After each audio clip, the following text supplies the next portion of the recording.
Halo, assalamualaikum semuanya. Hai teman-teman, perkenalkan nama saya Cynthia Laura dengan NPM 23061030139. Saya dari Prodi Pendidikan Biologi Universitas Syah Malang. Jadi di video kali ini saya akan membahas tentang ekosistem. Jadi marilah sama-sama kita saksikan cuplikan video berikut ini.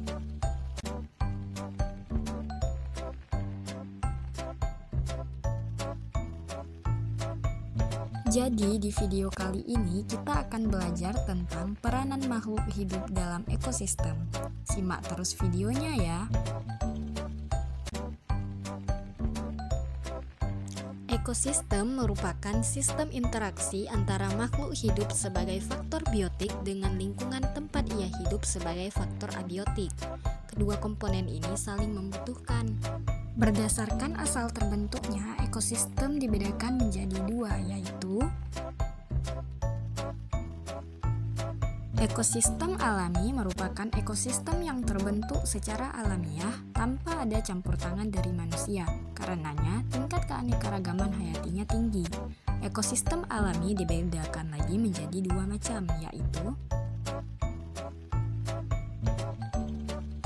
ekosistem darat seperti pantai, gurun, dan ekosistem perairan seperti danau, laut. Ekosistem buatan merupakan ekosistem yang terbentuk karena adanya campur tangan manusia sehingga tingkat keanekaragaman hayatinya rendah. Contoh ekosistem buatan antara lain sawah, bendungan atau waduk, tambak, dan hutan produksi. Setiap makhluk hidup mempunyai kedudukan masing-masing di habitatnya. Kedudukan tersebut antara lain: produsen adalah makhluk hidup autotrof yang mampu menghasilkan makanan sendiri dan melakukan fotosintesis. Jika di darat, makhluk hidup yang berperan sebagai produsen adalah semua jenis tumbuhan hijau. Sedangkan di perairan, yang bertugas sebagai produsen adalah alga, fitoplankton, dan tumbuhan air. Kedua, konsumen primer terdiri dari organisme heterotrof yang memakan tumbuhan hijau, alga, dan bakteri.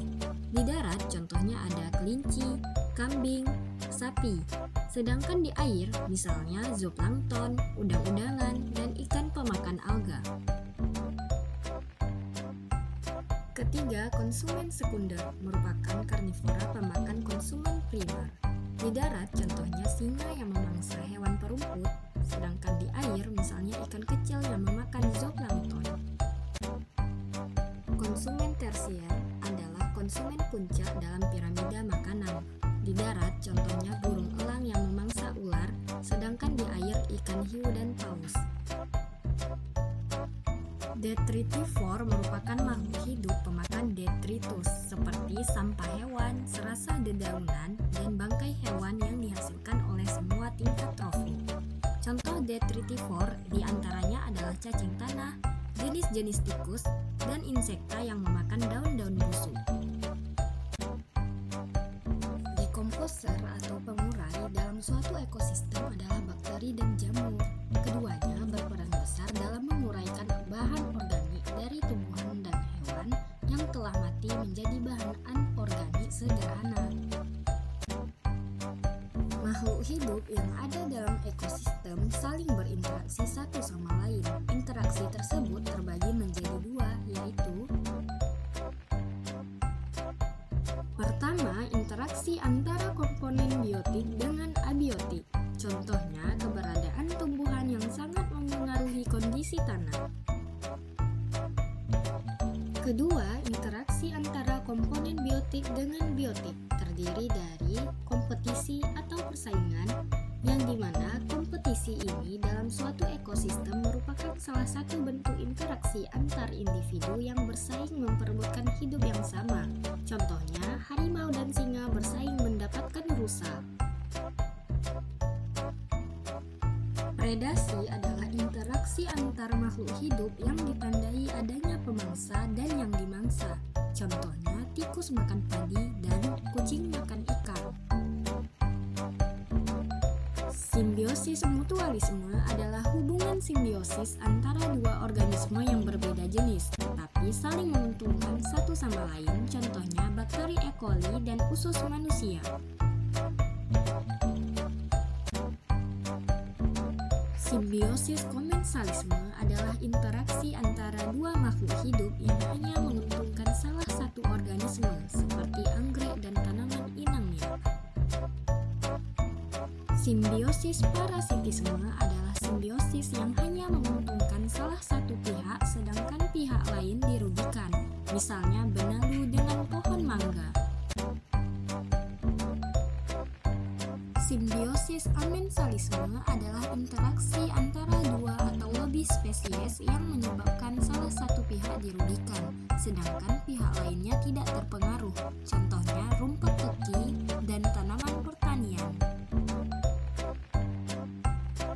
Netralisme adalah hubungan antara makhluk hidup berbeda jenis yang tidak saling memengaruhi, meskipun makhluk hidup tersebut berada dalam habitat yang sama, contohnya interaksi pohon dan ular.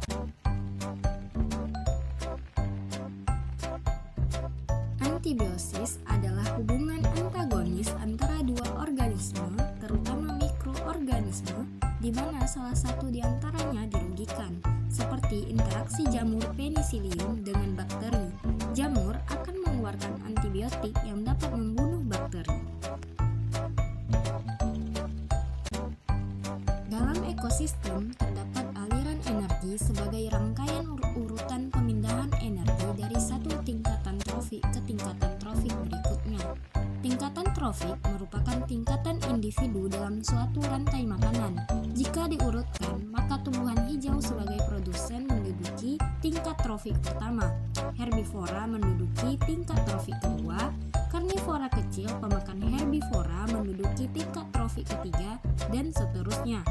Aliran energi berlangsung dalam suatu ekosistem melalui peristiwa makan dan dimakan di dalam rantai makanan dan jaring-jaring makanan.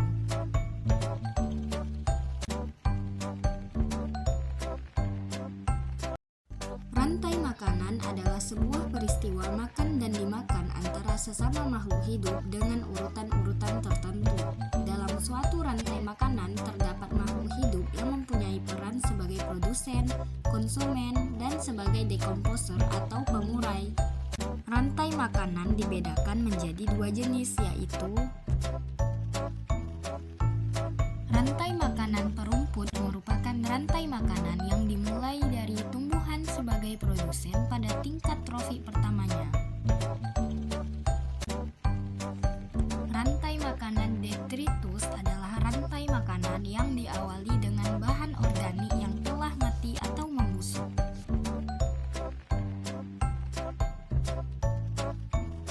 Dan yang terakhir,